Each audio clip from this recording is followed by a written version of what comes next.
My thanks to Rabbi Ken Green for thinking of me and inviting me here on behalf of the UTJ to deliver this tribute lecture to my esteemed and revered teacher, Rabbi Professor Saul Lieberman, Zecher Tzadik Livracha, whose extraordinary intellectual depth, broad knowledge, incisive analysis, and mastery of the sources may never again be duplicated, certainly not in our lifetime. That my name is now associated with his, even incidentally in this way, is an honor that I can only aspire to deserve. It is not with any humility that I say I am a dwarf who stood in the presence of a giant, lacking the merit to even stand upon his shoulders. My colleague, my colleague in Toronto, and all of our colleagues too, Rabbi Professor David Novak, is undoubtedly correct to refer to Rabbi Lieberman as the Garash, HaGaon, Rav Shaul. In his responsum on the ordination of women as rabbis, which I translated in Volume 1 of Tomei Halakhah, Professor Lieberman refers to the practice of Lithuanian yeshivot of granting the title of Yora Yora Yadin Yadin to students who had not yet reached the stage of being able to issue legal decisions. And he did so, and they did so, in order to encourage them in their studies so that they ultimately would earn the title of Rav. I surmise that Rabbi Lieberman had the same idea in mind when he granted me smicha in 1977. I hope that in some small way, this lecture will demonstrate that the Grash's faith in me has at least been partially demonstrated. At the risk of telling an anecdote, and there is indeed a severe risk of telling anecdotes to rabbis, particularly those who have served in pulpits, and that risk is, first, you might have heard it before, and secondly, the speaker may never tell it the best way that you've heard it told before, but still, accepting the challenge, I'm going to tell you a story. As it happened in Borough Park, a man went into a pet shop, and he was looking at birds. So we asked the owner, how much is that parrot in that cage over there? And he says, that parrot costs $500. He says, $500? That's pretty steep. What does the parrot do for $500? He says, that parrot can recite every verse in the Tanakh.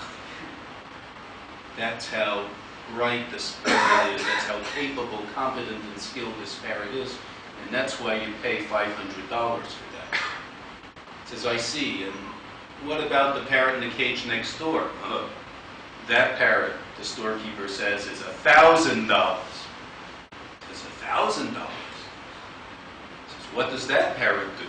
He says, well, that parrot not only knows the entire Tanakh, he also knows the entire Shas with Rashi and Tosfot.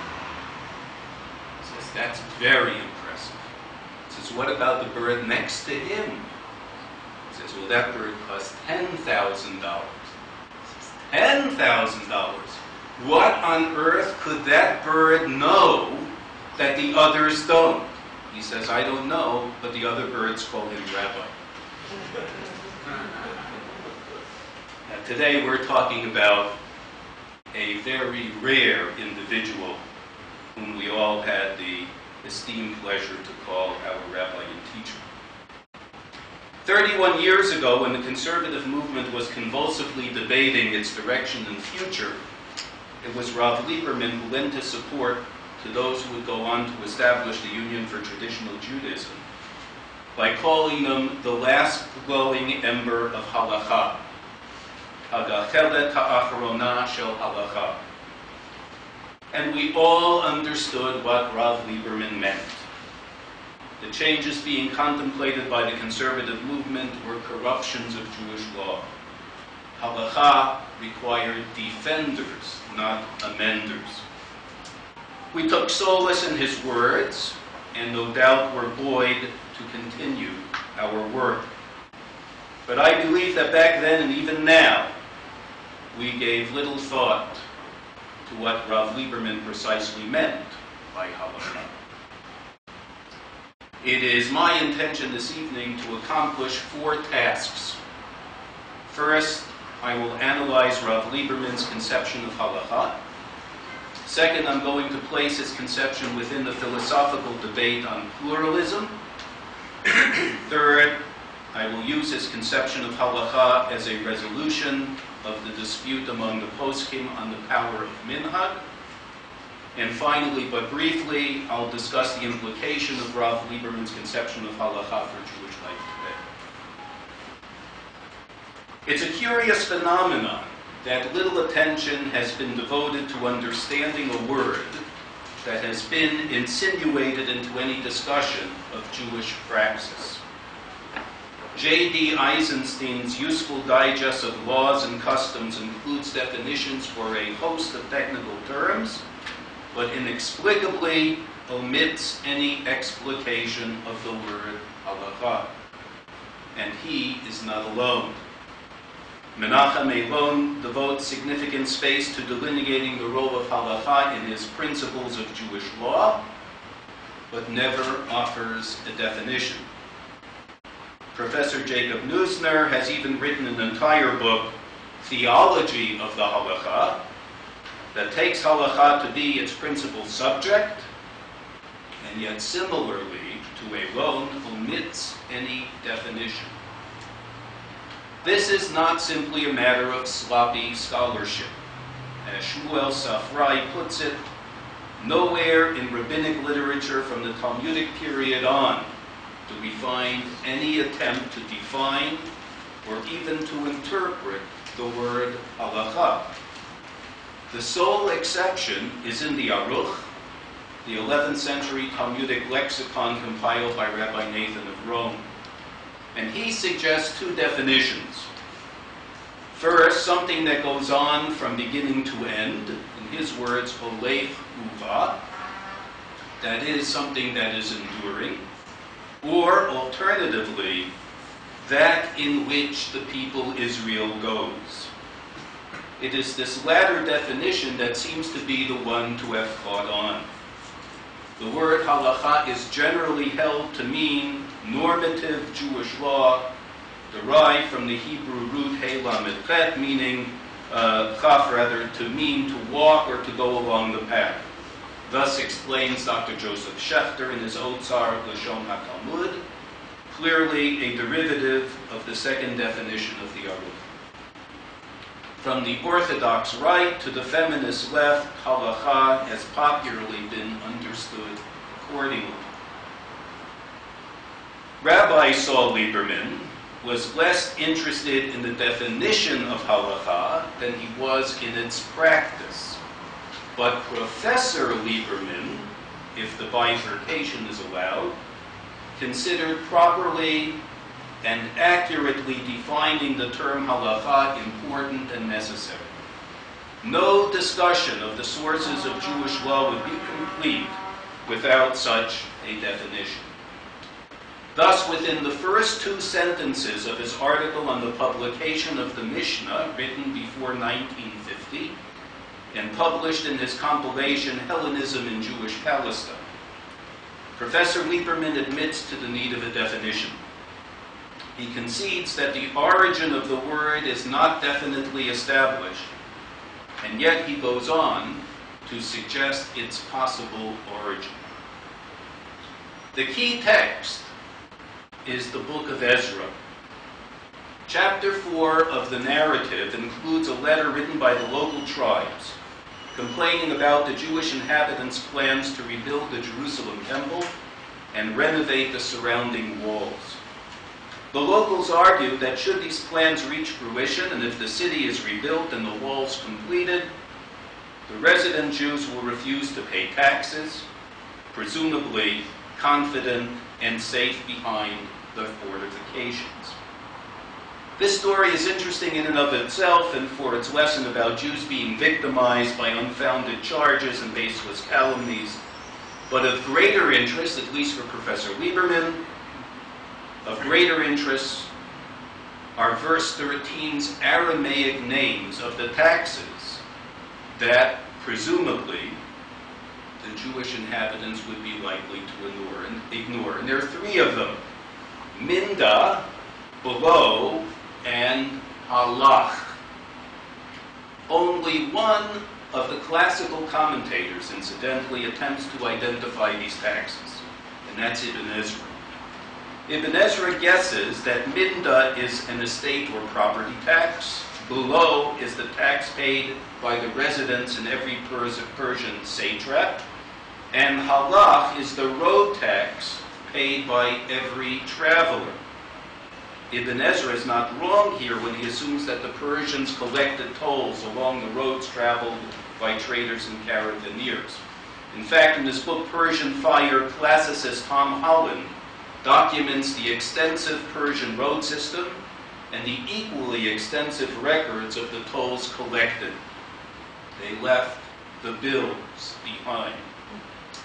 And it is clear that Ibn Ezra read the Aramaic halach as a cognate to the Hebrew word to walk.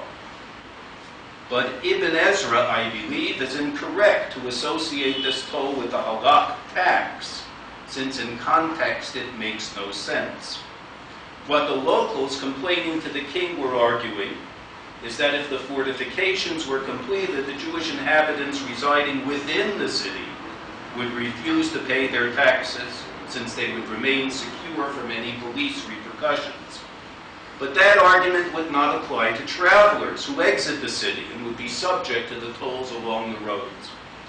Beyond the protection of Jerusalem's fortifications, those travelers would be subject to paying the same tolls as any other person crossing Persian territory.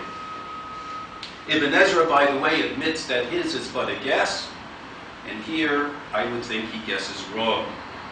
There must be some better explanation for the halach tax. Enter Professor Lieberman. Professor Lieberman argued from ancient Babylonian sources that the name for the tax was a carryover from an earlier Babylonian name for a land tax. From the Aramaic endorsements of the documents of the Morashu's sons published by A.T. Clay, we learn that the Babylonian land tax was called Halakhah. Both Gesenius and Buell associate this tax with the Hammurabian Ilkud, comes from the same root. It is Professor Lieberman's suggestion that the term Halakhah antedated Judaism by centuries and was borrowed because of its applicability, not as a tax, but for representing something that is fixed, regular, and in principle permanent. Based on the work of Leopold Wenger, Professor Lieberman further suggests that the Ilku is the same as what the former describes as the Greek canon or the Roman regula, the annual land tax paid to the government. Now, the land tax was assessed on the basis of the area the tenant owned or farmed. The basis for assessment was the same, whether the assessors were Babylonians, Persians, Greeks, or Romans. Of course, what determines the area taxed is its boundaries. A boundary in Greek was called oros, which means regula. In other words, the name of the tax itself was based on the boundaries by which the land tax was measured. The removal of boundary markers, therefore, was a very serious crime, and we know that from the Torah. Lo tasig gavul reyecha, where the word gavul is rendered by both the Septuagint and the translation of one of the early church fathers, Symmachus, as oria, plural of oros. Even more interesting is that the rabbis understood the law against the deliberate removal of a land boundary as a reference against the deliberate change of Jewish law. In Sifrei Devarim, this is in section 188, we read, Minayin lemachalif divrei Rabbi Eliezer b'divrei Rabbi Yehoshua b'divrei Rabbi Yehoshua b'divrei Rabbi Eliezer V'lomar al tamei tahor v'al tahor tamei shehu over b'lo ta'aseh. Talmud lomar lo kasig gevul reyecha. Professor Lieberman concludes that in practice, Halakhah has the same meaning as oros, literally boundary. And this entire analysis, ancient Babylonian sources, read in the original, the literature that grew up in classic understanding of the text, the comparison of Greek and Roman terms and law, as well as an acknowledgement that there is a carryover into Rabbinic Judaism, is all part of Professor Lieberman's skill. And by the way, it all appears in a footnote. In his article on Halakhah that appears in Volume 1 of the Literature of the Sages, editor Shmuel Safrai cites Professor Lieberman's analysis as support for his view that the prime meaning of Halakhah would be fixed rule.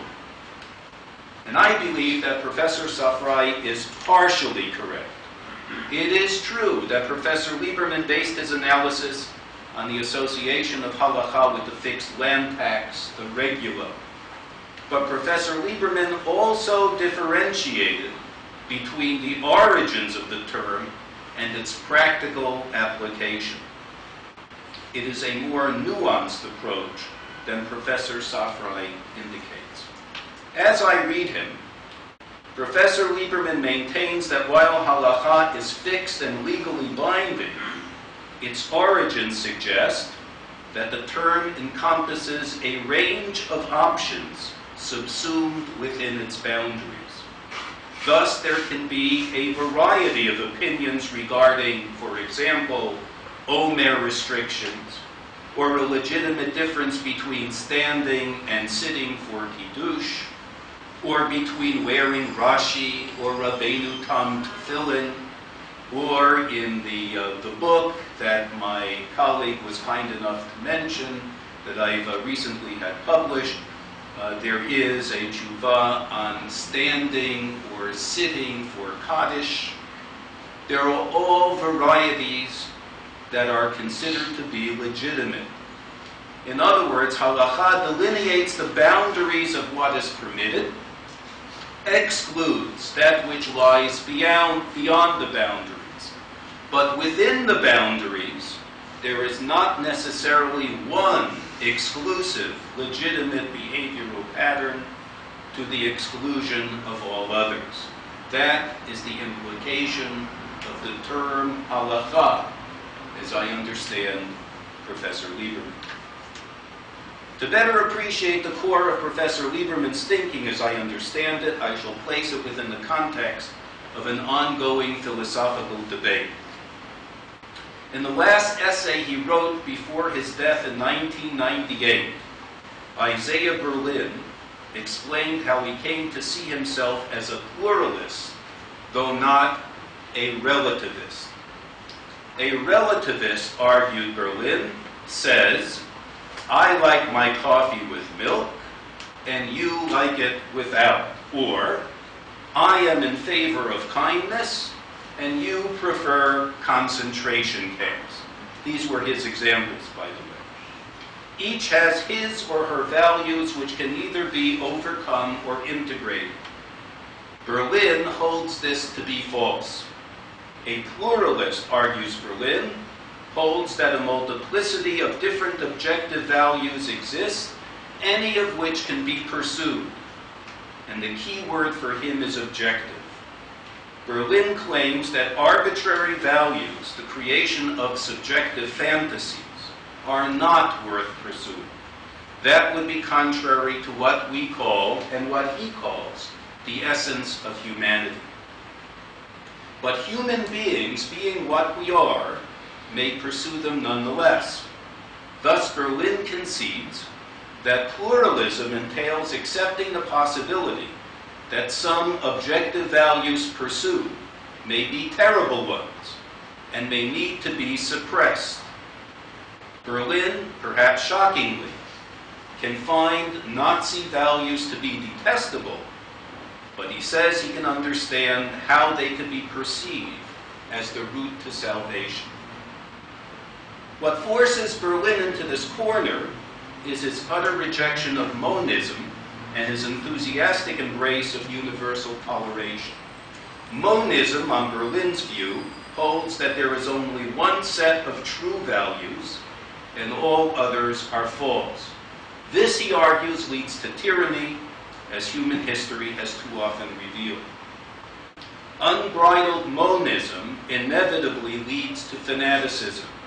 Only pluralism holds out the hope for liberalism, dialogue, tolerance, and reconciliation.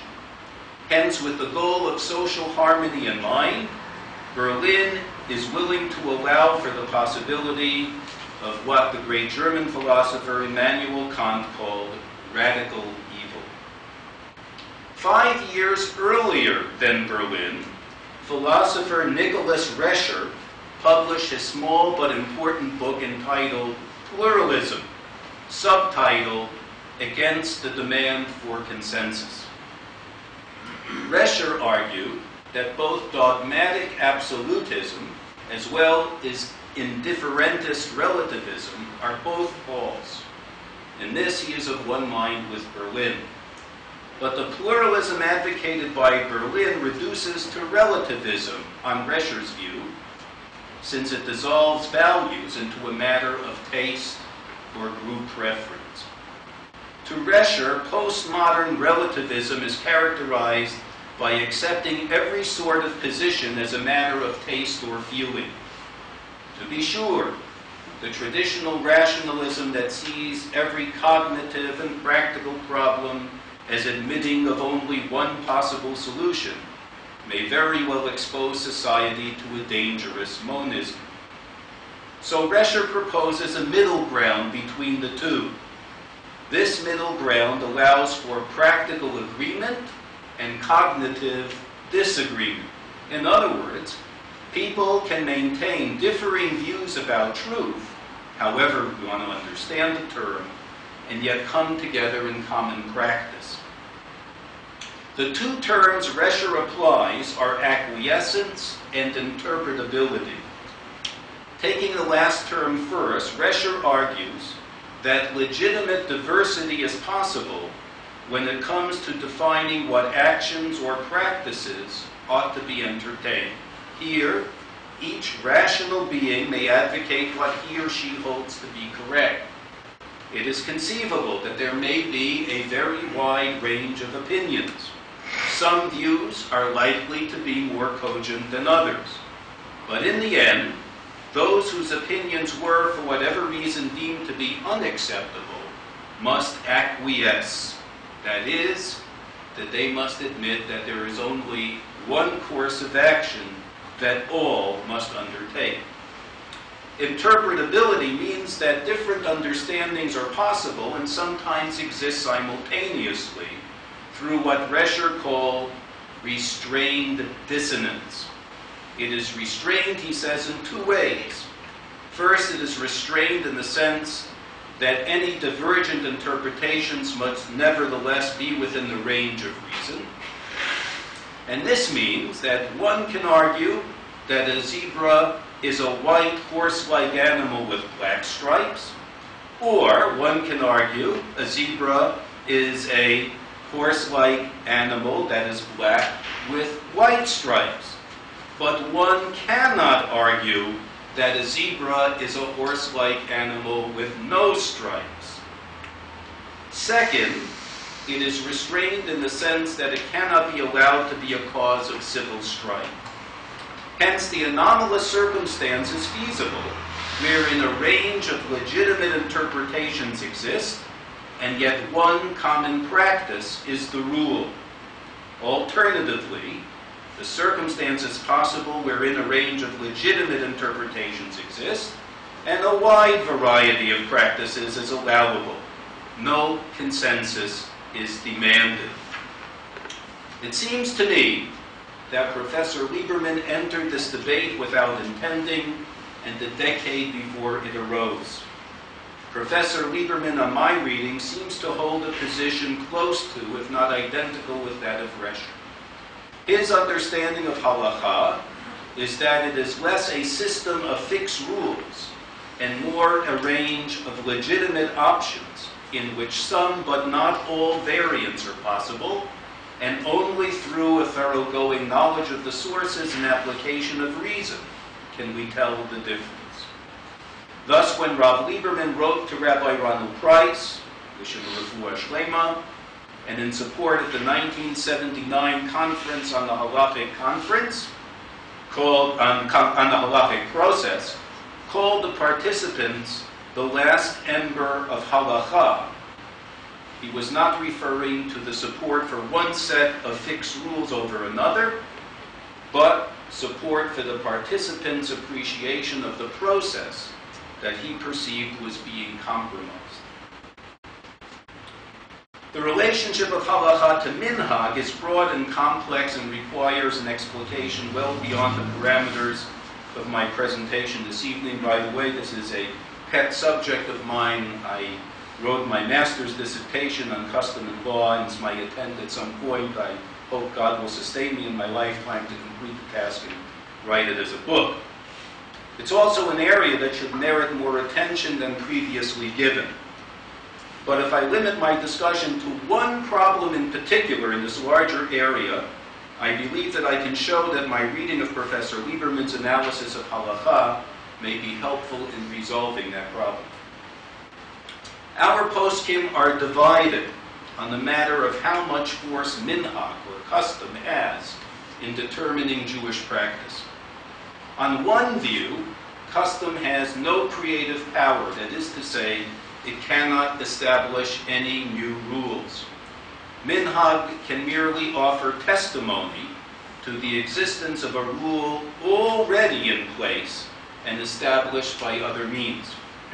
See, for example, Masechet Sofrim in chapter 14, Halacha 8, which states, Minhag she'ein lo ra'aya min haTorah eino ela ketoreh v'shikul hada'at, meaning, a custom that has no basis in the Torah is no more than an error in judgment. This is essentially the position of the Rif, who, when asked about the efficacy of a condition on a loan so that it could be recouped during the lifetime of the borrower, when such was not the custom in the land of the questioner, he answered that the custom was to be followed if and only if the custom was confirmed by a local ordinance, a takana of the elders. Absent any takana to that effect, the custom, says the Rif, was a nullity. To Rabbi Yitzhak Alfasi, there was no force in custom alone. Without the methodology of takana applied, the custom simply falls away. Rabbeinu Asher, in his examination of a range of customs, maintains that all customs are vestiges of earlier rules that had been forgotten and were preserved only in the form of minhag. And yet there are other authorities who have held that custom carries extraordinary probative weight. Thus, in the same passage of Masechet Sofrim that I just cited, we learn, Ein halacha nikba'at ad sheyehei minhag. That is, no rule is authoritatively fixed unless first established by custom. By the way, I'm not going to go into detail with this now, but this very rule itself would need to be established by custom. In other words, the rule that you establish, customs by rule, need to be demonstrated, like a very hard thing to do. Accordingly, twice the Yerushalmi asserts, Aminhag mevatel halacha. Once in adding that chalitza may be performed with a slipper, known in the sources as a minal, as well as with a sandal, and once in confirming that all workers' benefits accord with the practice of the local province. Rabbi Hoshaya asserts that what is customary overrides what is statutory. And the later authorities lend their opinions to both sides. And if you have some spare time and you would like to see that, take a look at Pitchei Tshuva on Choshen Mishpat in Kuf Samach Gimel in subsection 16. It's one of the longest extensive notes you will see in Pitchei Tshuva, all on the subject of minhag according to the Achronim. Custom is an especially nettlesome idea. Customs, if understood as variants of accepted practice, are logically impossible. If the accepted practice was previously fixed and authoritative, that's what makes it an accepted practice, then any variant would be a violation of the rule, and consequently inadmissible. If I can borrow from the area of philosophy in which I am very well acquainted, 19th century British philosophy, here philosopher Francis MacDonald Cornford put it this way: every public action which is not customary either is wrong, or if it is right, is a dangerous precedent. It follows that nothing should ever be done for the first time. But if I am right, Professor Lieberman's analysis can lead us out of this dilemma. I construe Professor Lieberman to say that customs are not variants of established practice and thus contrary to the rules, effectively out of bounds, but rather customs are alternative practices within the parameters of established practice and thus within bounds. Thus, minhag is not different from halakhah, understood as a body of rules, and sometimes at odds with it, but minhag is subsumed within halakhah. Both the view that custom confirms pre-existent rules and the view that custom overrides pre-existent rules assume that custom differs from pre-existent rules. My reading of Professor Lieberman is that he would challenge that assumption. Consequently, the differing opinions of the poskim are rendered moot.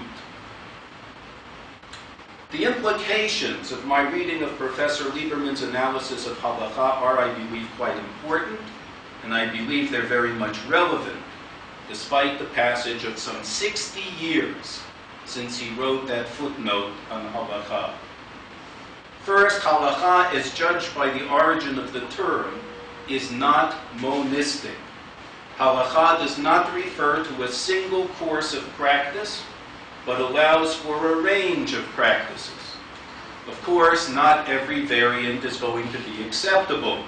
Each must be within the bounds established by the application of the rules of proper interpretation and supported by reason. Second, those who insist on a tyrannical application of a narrow version of Halakhah demonstrate a failure to properly understand the term.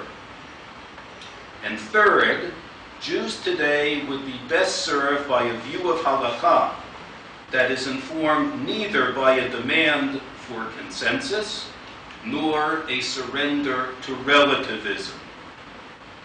And here I have to add that the program of the Union for Traditional Judaism actually matches my prescription should come as absolutely no surprise.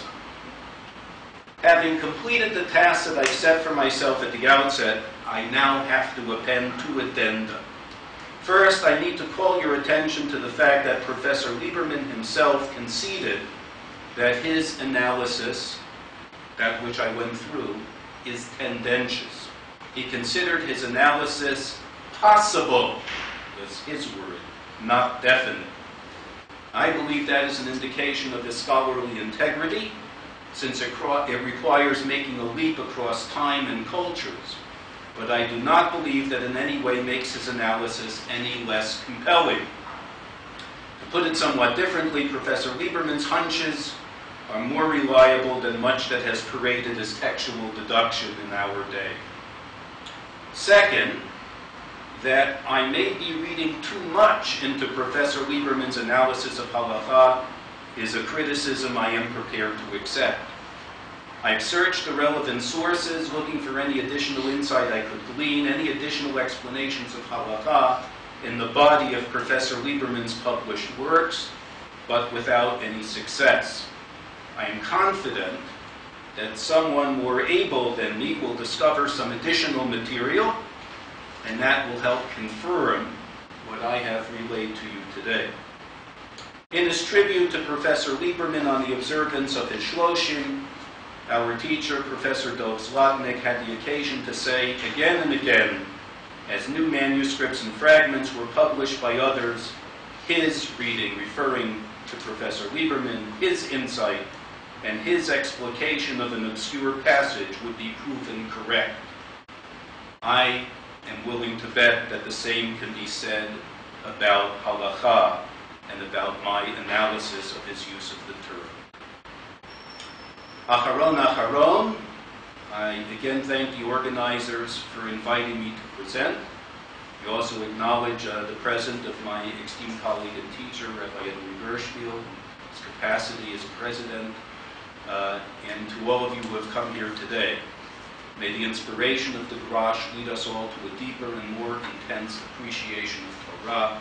Yehi Zichrono Baruch.